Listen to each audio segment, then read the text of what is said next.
बिहार की कल्याणकारी योजनाओं को तो देश ने अपनाया है।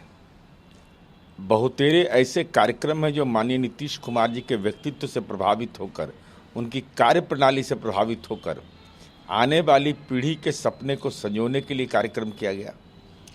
अब राजनीतिक संदर्भ में कौन मॉडल लागू होगा, ये उनका आंतरिक मामला है। जनता ने जनादेश दिया है महायुति गठबंधन को। हमारी उम्मीद है कि ससमय मुख्यमंत्री पद पर कौन निर्वाचित होंगे, विधानमंडल को तय करना चाहिए। लेकिन नीरज जी, बिहार मॉडल लागू, क्या भाजपा के नेतृत्व इस तरीके का बयान दे रहा है कि बिहार मॉडल, क्या बिहार में जिस तरीके से मुख्यमंत्री कम बने हुए हैं नीतीश कुमार, जेडीयू की कम सीटें हैं, थर्ड फ्रंट की पार्टी है, तीसरी पार्टी नंबर की, इसको लेकर क्या जिक्र किया जा रहा है? एक अन्य मार्ग में जब विधायक दल का नेता भारतीय जनता पार्टी का चुना गया था, मैं भी उस मीटिंग में उपस्थित था। माननीय राजनाथ सिंह, संभवतः माननीय जेपी नड्डा साहब और भारतीय जनता पार्टी के शीर्ष नेतृत्व, उन्होंने साफ तौर पर यह कहा था कि आदरणीय प्रधानमंत्री और आदरणीय गृह मंत्री अमित शाह जी की इच्छा है कि आप मुख्यमंत्री पद का दायित्व संभालिए, चूंकि आपके नेतृत्व में चुनाव लड़ा गया है। और यह भी कहा गया कि आप इसको स्वीकार कीजिए। माननीय नीतीश कुमार जी ने इसको कहा कि ये मेरे लिए संभव नहीं है, लेकिन राजनीतिक दबाव के तहत, राजनीतिक अनुरोध के तहत, दबाव नहीं अनुरोध के तहत माननीय नीतीश कुमार जी ने इसको स्वीकार किया और माननीय दिवंगत सुशील मोदी जी उसकी अध्यक्षता कर रहे थे, संचालन कर रहे थे। इसलिए बिहार में तो माननीय मुख्यमंत्री नीतीश कुमार जी का व्यक्तित्व भारी है ना।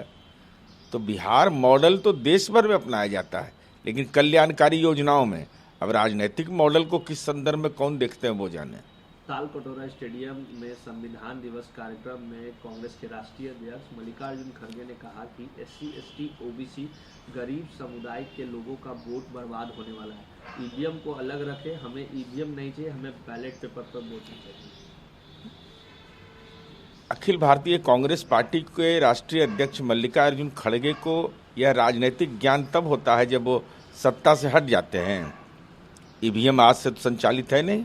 तो जिन राज्यों में EVM से चुनावी सफलता मिली है, अगर आपका यह दावा है कि SC, ST और OBC समुदाय के लोगों का हक छीना जाता है, तो वहां से इस्तीफा दे दीजिए कि भाई EVM से चुनी हुई सरकार है, हमको भरोसा नहीं है, वो सही सरकार नहीं है, जो आपकी सरकार है। तो जहां आप जीत जाते हैं वहां EVM अच्छा लगता है, जहां हार जाते हैं वहां EVM खराब लगता है। अब आप संविधान दिवस के दिन भी संविधान को EVM, संविधान के तहत चुनाव आयोग है और EVM को भी आप SC, ST और OBC से जोड़ रहे हैं, यह तो कांग्रेस का राजनीतिक दिवालियापन है। हालांकि इस पर सुप्रीम कोर्ट ने भी कड़ी फटकार लगाया है और कहा है कि जहां आप जीतते हैं वहां EVM से छेड़छाड़ नहीं होती है और हारते हैं वहां EVM से छेड़छाड़ की जाती है। देश के संवैधानिक संस्था है चुनाव आयोग और देश के सर्वोच्च न्यायालय ने इस संबंध में टिप्पणी की है कि जहां जीतते हैं वहां EVM ठीक है, जहां हारते हैं वहां खराब है। और उन्होंने EVM की वैधता पर कोई भी सवालिया निशान को से इनकार किया है। अब कांग्रेस पार्टी माननीय सर्वोच्च न्यायालय का सम्मान नहीं करे, कांग्रेस पार्टी चुनाव आयोग जैसे संवैधानिक संस्था का सम्मान नहीं करे, इसीलिए कांग्रेस का जनता राजनीतिक सम्मान नहीं कर रही है। मल्लिकार्जुन खड़गे ने यह भी कहा है कि बीजेपी सत्ता में आती है लूटने के लिए, उद्योगपतियों को आगे बढ़ाने के लिए, अंबानी अडानी जैसे लोगों को आगे बढ़ाने के लिए। राष्ट्र में और जनहित से उन्हें कोई सरोकार नहीं है। देश के अंदर में नव उदारवाद आर्थिक नीतियां अपनाने के जनक कांग्रेस पार्टी के नेता डॉक्टर मनमोहन सिंह रहे हैं, जो निजीकरण और वैश्विक प्रतिस्पर्धा में आर्थिक नीतियों के पक्षधर रहे हैं। तो इसका मतलब डॉक्टर मनमोहन सिंह भी गुनाहगार हैं? यह स्पष्ट करिए, क्योंकि देश के अंदर में निजीकरण की शुरुआत उन्होंने की है, नव उदारवाद के वो पोषक रहे हैं।